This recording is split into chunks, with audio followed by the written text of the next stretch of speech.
Hello friends, स्वागत है आपका अपने प्यारे YouTube channel India force academy serve to student यानी विद्यार्थियों की सेवा में।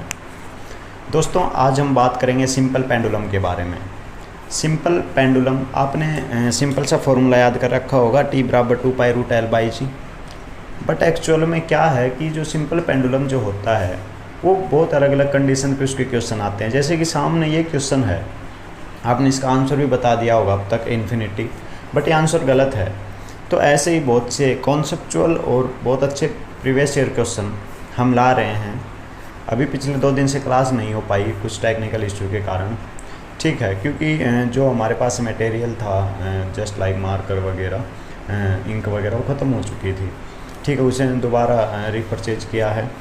चलो स्टार्ट करते हैं। पहला क्वेश्चन ये है, if length of the string becomes infinity, अगर किसी रस्सी की लंबाई को इन्फिनिटी कर दिया जाए, अनंत कर दिया जाए, देन टाइम पीरियड, आवर्तकाल पर, पेंडुलम के आवर्तकाल पर, यानी जो सरल लोलक होता है उसके आवर्तकाल पर क्या फ़र्क पड़ेगा। देखो, आपने इसका आंसर बता दिया होगा, क्या आपने फॉर्मूला लगाया होगा T=2π√L/g। अगर लेंथ को इन्फिनिटी रखेंगे, आपका टाइम पीरियड क्या आ जाएगा, इन्फिनिटी। बट ये आंसर गलत है। देखो, ये जो फॉर्मूला होता है ये एक्चुअल में फॉर्मूला नहीं होता, ठीक है। एक्चुअल फॉर्मूला कुछ और होता है, उसका वो कैसे आया कैसे नहीं आया वो मैं बिल्कुल नहीं बताने वाला, क्योंकि वो हमारे एग्जाम में नहीं आएगा। एक्चुअल फॉर्मूला ये होता है T=2π√1/g इंटू में 1/L प्लस में 1/R। ये है रेडियस ऑफ अर्थ, ये है लेंथ ऑफ पेंडुलम, ये जो रियल फॉर्मूला है। अब जो अपना जो फॉर्मूला होता है वो कैसे आता है, अपना जो फॉर्मूला होता है वो तभी लगेगा कब, जब अगर जो लेंथ है ना, मान लो ये अर्थ है, ठीक है, मैं चेक कर लेता हूँ, अर्थ है, हाँ ये अर्थ है, उसकी रेडियस है ये, और एक जो पेंडुलम हो वो बहुत छोटा हो, बहुत ही छोटा पेंडुलम हो, यानी हम कह सकते हैं कि जो अर्थ की जो रेडियस है वो उस पेंडुलम की लंबाई से रेस्पेक्ट में बहुत बड़ी हो, तब हम इसको इनफाइनाइट रख देते हैं इसके रेस्पेक्ट में। और 1/इनफाइनाइट क्या होता है, 0। ये 0 होगा तो प्लस 0 कोई फ़र्क नहीं, और ये ऊपर चला जाता है, तब अपना फॉर्मूला आ जाता है T=2π√L/g। लेकिन अब इसमें क्या कह रखा है कि जो लेंथ है ना वो बहुत ही ज़्यादा है भाई रेडियस ऑफ अर्थ से, यानी इन्फिनिटी है, अनंत है। तो एक बात बताओ, T=2π√1/g इंटू में, अब भाई लेंथ क्या है, इन्फिनिटी, लेंथ इन्फिनिटी रखेंगे तो 1/इनफाइनाइट 0, और ये क्या बच गया, R, यानी क्या फॉर्मूला आ गया, T=2π√R/g। अब देखो दोस्तों, R की वैल्यू आप रखोगे 6400, G की वैल्यू आप रखोगे 10, ठीक है। अगर R की वैल्यू 6400, G की वैल्यू 10, अगर आप इसे सोल्व करोगे तो आपका उत्तर आएगा 84.6 मिनट। दोस्तों 84.6 मिनट से ज़्यादा आवर्तकाल का, यानी 84.6 मिनट से ज़्यादा टाइम पीरियड का आप पेंडुलम बना ही नहीं सकते, आज तक नहीं बना है 84.6 मिनट से ज़्यादा टाइम पीरियड का पेंडुलम। समझ में आया, पक्का, कंफर्म। करेक्ट आंसर होगा डी ऑप्शन भाई। ये क्वेश्चन पिछले 3 साल से लगातार आ रहा है और बच्चे T=2π√L/g फॉर्मूला लगा के क्वेश्चन को गलत कर रहे हैं। समझ में आया होगा, पक्का आया होगा। अब दोस्तों मुझसे ये मत पूछना कि ये फॉर्मूला कैसे आया, क्योंकि मैं इसका डेरिवेशन बिल्कुल नहीं करवाने वाला, क्योंकि अपने एग्जाम में नहीं आएगा, और डेरिवेशन थोड़ा सा लेंथी है, क्या पता समझ में आया नहीं आए, ठीक है। अब देखो नेक्स्ट सेम क्वेश्चन की बात करते हैं मेरे भाई, ठीक दोस्तों। ये है नेक्स्ट क्वेश्चन, एयरफोर्स 3 मई 2018 का। What is time period of a pendulum of string which has length equal to radius of earth, यानी हमें उस लोलक की आवर्तकाल निकालना है जिसकी जो लंबाई है वो अर्थ की त्रिज्या के बराबर हो। तो इसके जो ऑप्शन है मैं आपको बता देता हूँ।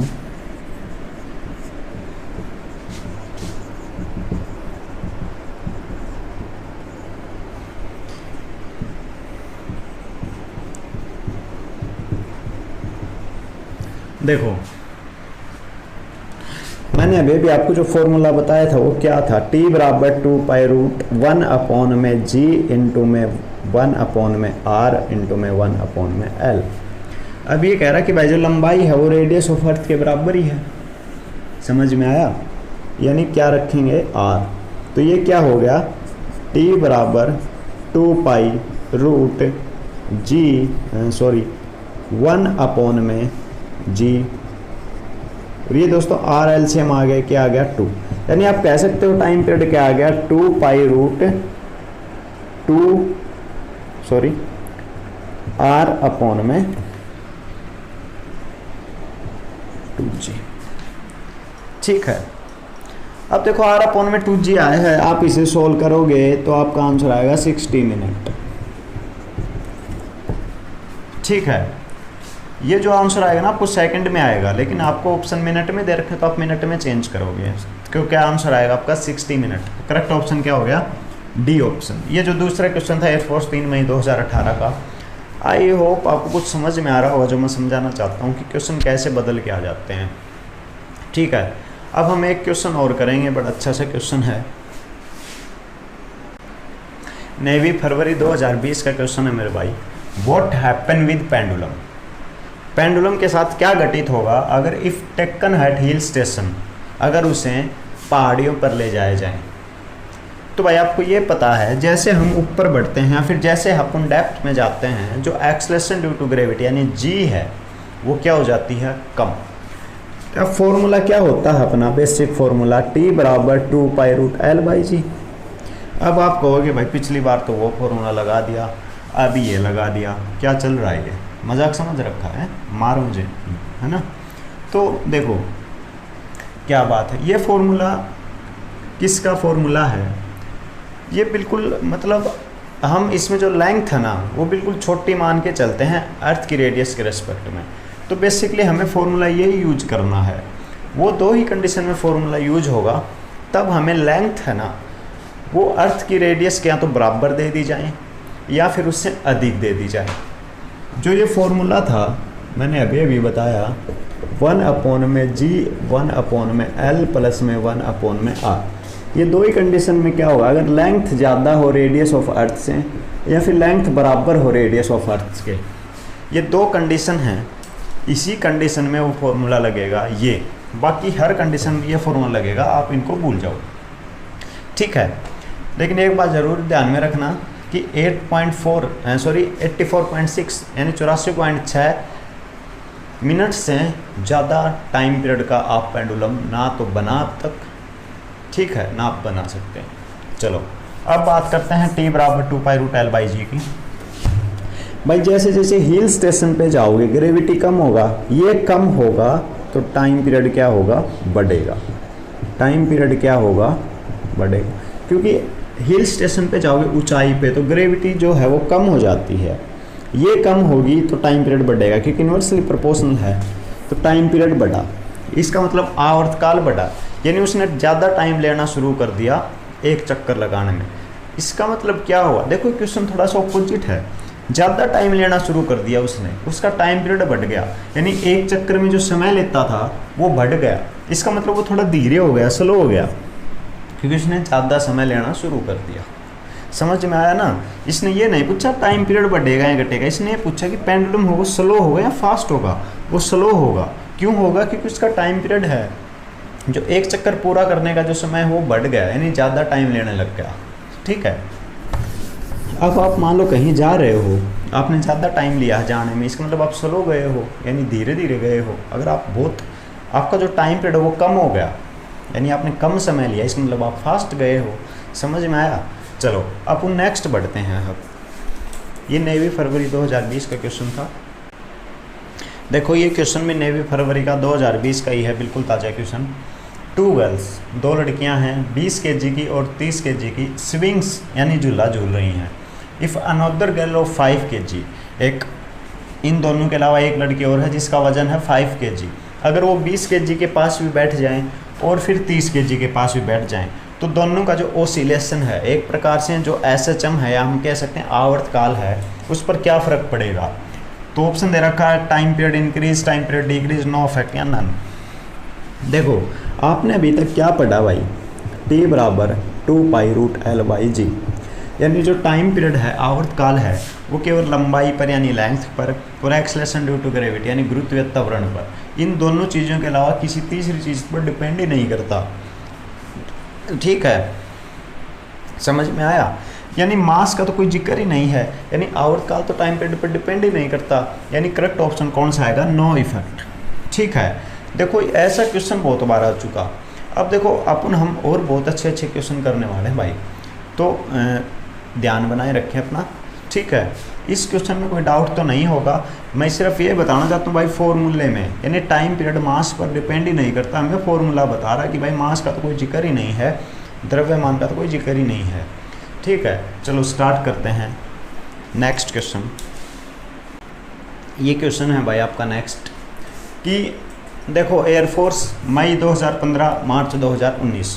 क्वेश्चन क्या है? A boy is suddenly stand up during oscillation then effect on oscillation. क्या हुआ कि एक बॉय है वो बैठा बैठा झूला झूल रहा है, अब वो क्या हुआ अचानक से खड़ा हो गया, तो जो टाइम पीरियड है आवर्तकाल उस पर क्या फ़र्क पड़ेगा? तो भाई एक बात सोचो, सिंपल से ऑप्शन है इंक्रीज डिक्रीज वगैरह वगैरह, मैं इसको एक बार रब कर देता हूँ। वीडियो को रोकिए, खुद सोल्व कीजिए। मान लो भाई ये लड़का है, ठीक है, ये झूला है, बैठा था। भाई आपको है ना ये जो दो क्वेश्चन करवाऊंगा ना, ये बहुत इंपॉर्टेंट है, इतने इंपॉर्टेंट हैं कि एयरफोर्स नेवी से रिलेटेड आपको जो भी फिजिक्स पढ़ाता है ना यूट्यूब पर, तो मैंने कई जगह देखा है। ठीक है, बहुत से चैनल हैं, लेकिन ये जो दो क्वेश्चन है ना, इनको कभी सही तरीके से बताया ही नहीं गया, सही तरीके से कभी नहीं बताया गया। ये क्वेश्चन और इससे अगला क्वेश्चन, दोनों क्वेश्चन सही तरीके से कभी नहीं बताए गए आपके यूट्यूब पर, जो भी आपको डिफेंस की जो टीचर तैयारी करवाते हैं। देखो रियलिटी क्या है, आपको ऐसे बताया जाता है कि मान लो ये झूला है और बंदा बैठा था, जैसे मान लो बंदा खड़ा हो गया, पहले तो लंबाई ये थी, फिर लंबाई ये हो गई, समझ में आई? यानी पहली लंबाई ज़्यादा थी, मान लो ये झूला था, पहले वो बैठा हुआ था और जैसे वो खड़ा हुआ तो पहले लंबाई ज़्यादा थी और अब लंबाई कम हो गई। टाइम पीरियड क्या होता है? t बराबर 2π√L/g। अगर लेंथ बढ़ी तो टाइम पीरियड भी बढ़ा, अगर लेंथ कम हुई तो टाइम पीरियड भी कम हुआ। ठीक है, लेकिन इसके अनुसार आपका भाई आंसर क्या आना चाहिए? बोलो, आपका आंसर आना चाहिए बिल्कुल भाई, टाइम पीरियड क्या हो गया? टाइम पीरियड कम हो गया, क्योंकि लेंथ भी तो कम हुई है। लेकिन देखो ये एक प्रकार से इससे आंसर तो सही आ जाएगा, बट ये कॉन्सेप्ट सही नहीं है। कॉन्सेप्ट क्या सही है वो देखना दोस्तों, सच में इससे और इसके बाद वाला क्वेश्चन जरूर देखना। कॉन्सेप्ट ये है, फॉर एग्जांपल लड़का बैठा हुआ था, ठीक है,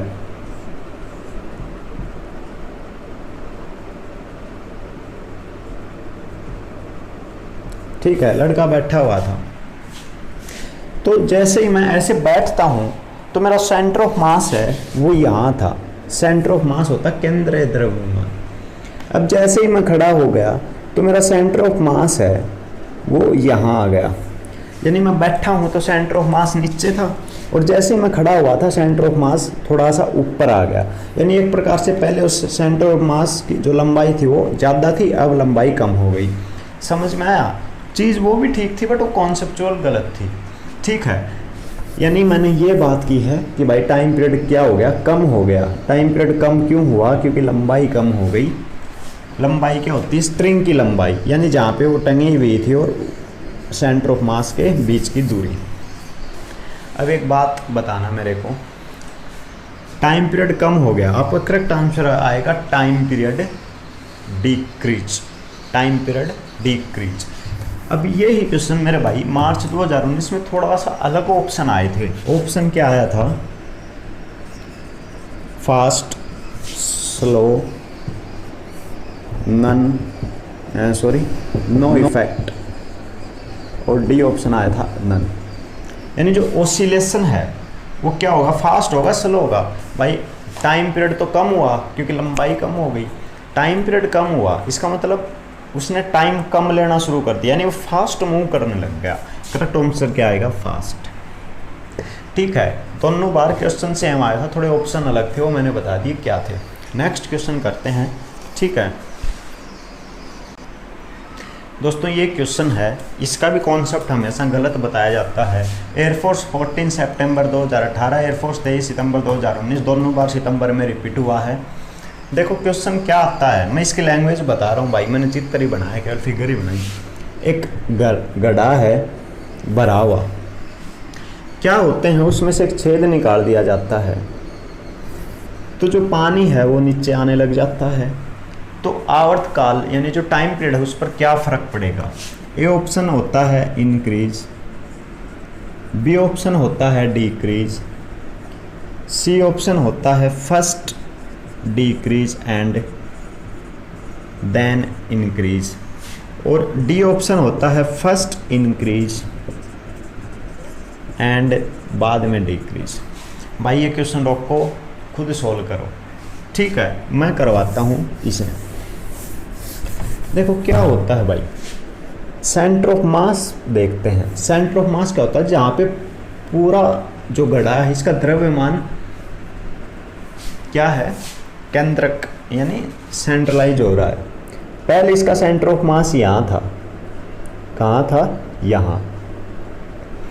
तो लंबाई क्या थी भाई? लेंथ। अब जैसे जैसे ये कम होगा, मान लो ये पानी इतना कम हो गया, पानी केवल इतना ही बचा है, तो सेंटर ऑफ मास क्या आ जाएगा? यहाँ, यानी लंबाई थोड़ी बढ़ गई। फिर मान लो पानी कम हो गया, अब पानी बचा केवल इतना ही, सेंटर ऑफ मास कहाँ है? यहाँ, तो लंबाई थोड़ी और बढ़ गई।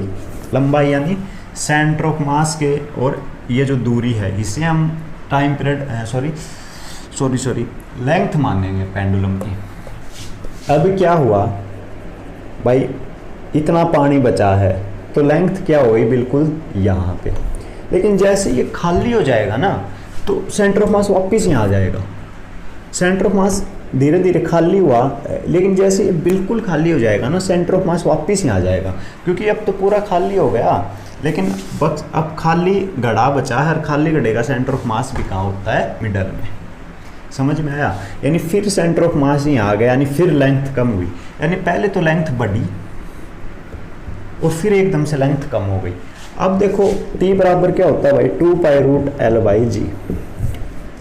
पहले तो लेंथ बढ़ रही है, सेंटर ऑफ मास यहाँ था, फिर यहाँ आया, फिर ये लंबाई बढ़ी, और फिर सेंटर ऑफ मास वापस वहाँ चला गया। यानी पहले तो लेंथ बढ़ेगी तो टाइम पीरियड भी बढ़ेगा। यानी करेक्ट ऑप्शन क्या आएगा?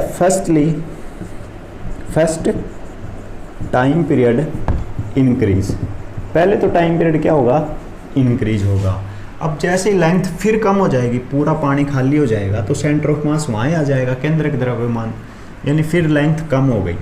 यानी पहले तो बढ़ रही थी और फिर वापस कम हो गई, यानी एंड देन डिक्रीज। क्योंकि लेंथ भी घटेगी तो टाइम पीरियड भी तो घटेगा, क्योंकि डायरेक्टली प्रोपोर्शनल है। करेक्ट आंसर क्या आएगा? Firstly time period increase and then decrease. भाई ये दो क्वेश्चन थे जो मैंने अभी अभी बताए, ये सेंटर ऑफ मास पे डिपेंड करने वाले क्वेश्चन थे। आई होप दोनों समझ में आ गया होगा। अगर भाई क्वेश्चन अच्छे लगे तो please support, like, subscribe, share ज़रूर कीजिएगा। मैंने पिछले 2 दिन से मटेरियल ख़त्म, लेकिन क्वेश्चन बहुत, अब की मैंने सच में ऐसा फील किया जो अपन क्वेश्चन दे रहे हैं ना, वो बहुत एक प्रकार से तो उनकी क्वालिटी कम है। अब मैं ऐसे ऐसे क्वेश्चन आपके लिए लाऊंगा जो बहुत ही कॉन्सेप्चुअल हो, जो आपको कुछ सीखने को मिले, है ना। तो चलो अब आगे बढ़ते हैं दोस्तों। ये नेक्स्ट क्वेश्चन है, नेवी एसएसआर अगस्त 2016 और नेवी फरवरी 2018। क्वेश्चन बड़ा अच्छा है। A pendulum is move from earth surface to another planet surface, यानी जो अर्थ का जो तल था, यानी पृथ्वी तल से दूसरे किसी प्लेनेट के तल पर यानी सरफेस पे ले जाया गया है। अब क्या होता है, जो दूसरे प्लेनेट जो है जिस पर ले जाया गया है पेंडुलम, उसका जो मास और जो साइज़ है ना वो अर्थ से डबल है। यानी उसका जो मास है वो भी अर्थ के मास से 2 गुना, उसकी जो साइज़ है वो भी अर्थ की साइज से 2 गुनी। तो वहाँ पे पेंडुलम का टाइम पीरियड कितने गुना हो जाएगा? सेम रहेगा, √2 2 गुना T/√, जो हो जाएगा वो कितना हो जाएगा? चलो देखते हैं। देखो एक बात समझना, टाइम पीरियड क्या होता है भाई? 2π√L/g। ठीक है, यानी अर्थ पे g कितना होता है, g तो होता है, लेकिन वैसे g का फॉर्मूला क्या होता है भाई, gm/r²। अब उस प्लेनेट की g निकालते हैं तो g मास क्या है, 2 गुना, यानी अर्थ का 2 गुना मास, और उस प्लेनेट का रेडियस जो साइज़ है वो अर्थ की तो 2 गुनी तो है, लिख रखा है, यानी मैंने r की जगह 2r का स्क्वायर कर दिया, यानी कि क्या हो गया, ये 4r²। ये 2 1 जा 2, 2 2 जा 4, यानी ये क्या हो गया 1/2 इंटू में gm/r²। यानी अर्थ पे जो ग्रेविटी होती है वो होती है gm/r², क्योंकि अर्थ का मास m मानना है हमने, अर्थ की रेडियस r मानी, और प्लेनेट पे क्या हो जाएगा gm/r²/2, यानी जो प्लेनेट पे जो ग्रेविटी होगी वो अर्थ की ग्रेविटी की आधी होगी, यानी प्लेनेट पे जो टाइम पीरियड होगा वो क्या होगा, t बराबर 2π√L/g, और g क्या है प्लेनेट पे, g/√2, यानी ये ऊपर क्या आ गया, √2। अर्थ पे तो t बराबर 2π√L/g था, और प्लेनेट पे क्या है, √2 टाइम्स ऑफ 2π√L/g, यानी हम कह सकते हैं कि √2 2 गुना हो गया। आपके समझ में नहीं आया तो दोबारा बता दूं, क्या एक्चुअली क्या होता है, जो एक्सलेशन ड्यू टू ग्रेविटी होता है ना g, वो प्लेनेट से प्लेनेट बदलता रहता है।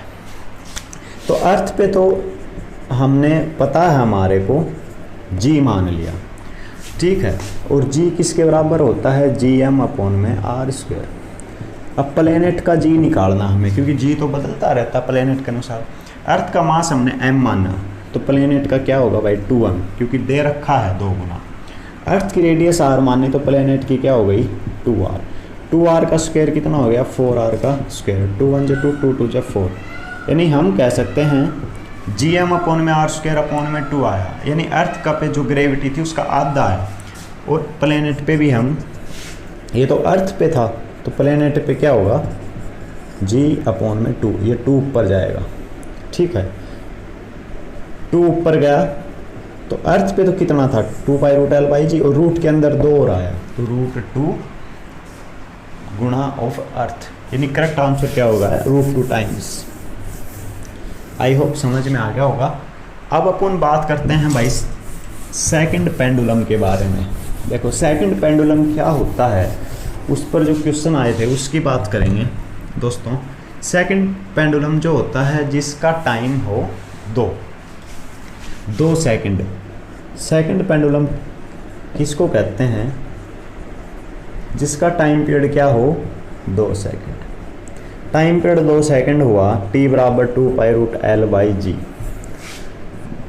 ठीक है, 2 से 2 कैंसिल, ये हो गया 1/π इक्वल्स √L/g, रूट इधर जाके स्क्वायर बन जाएगा, और लेंथ ये हो गया लेंथ, यानी हमने निकाल लिया लेंथ कितनी हो गई g कितना होता है 10, पाई स्क्वायर कितना होता है भाई 3.14 का स्क्वायर कितना होगा 9.85 के समथिंग, यानी एक प्रकार से लेंथ क्या होती है 1 मीटर। एक बात ध्यान में रखना, सेकंड पेंडुलम जो होता है उसका जो टाइम पीरियड जो होता है वो 2 सेकंड होता है। अगर टाइम पीरियड 2 सेकंड होगा तो सेकंड पेंडुलम की जो लेंथ है वो होती है 1 मीटर, ठीक है। अब देखो इस पर क्वेश्चन कैसे आते हैं वो देखते हैं हम दोस्तों। ये क्वेश्चन जो है ये एयरफोर्स में भी आ चुका 2018 में, और ये क्वेश्चन नेवी में भी आया था 2016 में अगस्त में। अब देखो ये जो 2018 में आया था ये सितंबर में आया था। अगर सेकंड पेंडुलम की लंबाई को 2% बढ़ा दिया जाए तो उसके टाइम पीरियड एक दिन में जो टाइम का लॉस होगा वो कितना होगा। देखो सेकंड पेंडुलम क्या होता है भाई, जिसका टाइम पीरियड क्या हो 2 सेकंड, टाइम पीरियड क्या हो भाई 2 सेकंड।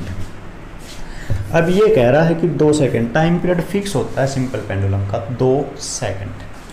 अब ये कह रहा है कि थोड़ा समझना, 2 सेकंड पर मैंने 1% टाइम पीरियड बढ़ा दिया, 2 सेकंड पर 2% टाइम पीरियड बढ़ाया मैंने, यानी परसेंट को हटा के मैं 100 लिखूँगा तो 1 सेकंड पर टाइम पीरियड का क्या फ़र्क पड़ा 2/100 यानी 1/100 यानी 0.01%। समझ में आया?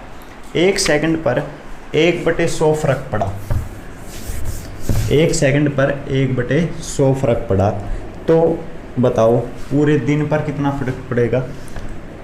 तो समझो भाई 24 घंटे होते हैं, 60 मिनट होती हैं और 60 सेकंड होती हैं, अपॉन में क्या कर दो 100, क्योंकि टोटल इतनी सेकंड होंगी और 1 सेकंड पर 1/100 फर्क पड़ा, तो इसे 1/100 से गुणा कर दिया तो नीचे क्या आ जाएगा 100।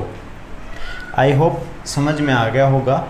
अगर नहीं समझ में आया तो आप मुझसे पूछ सकते हैं, ठीक है। ये क्वेश्चन आया हुआ भाई, अगर फिर भी अगर आपको नहीं समझ में आया तो दोबारा पूछ लें, मैं दोबारा समझा देता हूँ। भाई सिंपल पेंडुलम का टाइम पीरियड फिक्स होता है। ये कह रहा है कि सिंपल पेंडुलम की लेंथ को मैंने 2% इंक्रीज कर दिया, यानी 2 सेकंड टाइम पर आपने लंबाई को 2%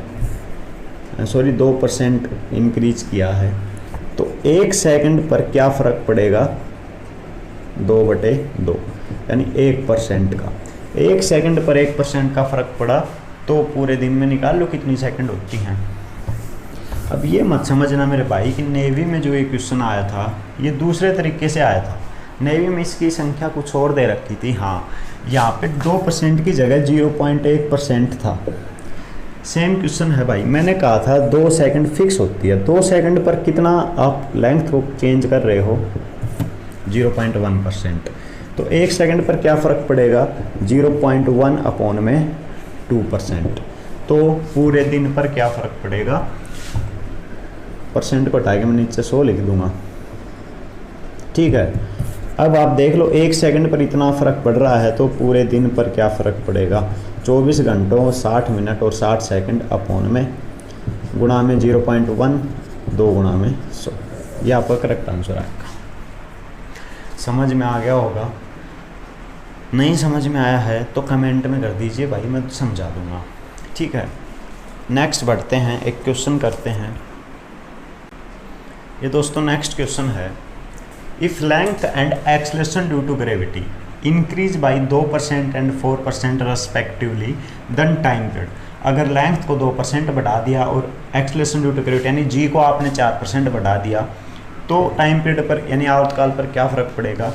दोस्तों आप जो मैंने इससे पहले क्वेश्चन बताया था वो था सेकंड पेंडुलम का, वो मत करने लग जाना। वो जो तरीका है वो केवल सेकंड पेंडुलम पर लगेगा। ये क्वेश्चन है सिंपल पेंडुलम का। तो टाइम पीरियड क्या होता है भाई? 2π√L/g यानी डायरेक्टली प्रोपोर्शनल टू L/g। अब देखो आपने पढ़ा होगा परसेंटेज एरर, डेल्टा T/T क्या होगा? 1/2 है, तो 1/2 डेल्टा L अपॉन में L, और g क्या होगा? मैं इसको ऐसे लिख सकता हूँ ना, L की पावर 1/2, g की पावर -1/2, तो ये क्या होगा? -1/2 डेल्टा g अपॉन में g। तो डेल्टा T अपॉन में T क्या आया? 1/2। लेंथ में कितना परसेंटेज चेंज हुआ भाई? 2 का, माइनस 1/2। ग्रेविटी में कितना चेंज हुआ? 4 का, 2 दूनी 4, 2 एकम 2, यानी 1 माइनस 2 यानी -1। टाइम पीरियड है वो 1% से, माइनस का मतलब है कम हो जाएगा, और क्या होगा? 1% से कम हो जाएगा। अब दोस्तों ये मैंने कैसे किया? ये परसेंटेज एरर होता है, देखो मैं समझाऊं कैसे। मान लो आपको कोई फॉर्मूला दे दिया, y बराबर x का स्क्वायर अपॉन में z का क्यूब। अगर आपने कह दिया x में मैंने 1% बढ़ा दिया, z में 2% बढ़ा दिया, तो बताओ y में क्या फ़र्क पड़ेगा? तो आपको ऐसे करना होता है, डेल्टा y अपॉन में y बराबर x का स्क्वायर है तो इसको बाइनोमियल थ्योरम के 2 डेल्टा x अपॉन में x, और z क्या है? -3 तो है, ऊपर लेके आएंगे तो -3 डेल्टा z अपॉन में z। अब देख लो x को तो 1% बढ़ाया है और z को 2%, तो 2 एकम 2 -6 यानी -4, यानी y में कितना फ़र्क पड़ेगा? माइनस मतलब कम होगा, 4 मतलब 4%, यानी y 4% से कम होगा, ठीक है। टाइम पीरियड के सिंपल पेंडुलम के कोई भी अगर क्वेश्चन आएगा तो आप कर दोगे, ठीक है। ये कुछ इंपॉर्टेंट क्वेश्चन थे टाइम पीरियड यानी सिंपल पेंडुलम के, सेकंड पेंडुलम के और इनफाइनाइट लेंथ पेंडुलम के, जो कि अपने डिफेंस में आ चुके हैं। आज के क्वेश्चन काफ़ी पसंद आए होंगे आपको, जहाँ तक मुझे पता है। अगर अच्छा लगा तो लाइक शेयर सब्सक्राइब जरूर कीजिएगा। Thank you friends, have a nice day, love you all, जय हिंद, जय भारत।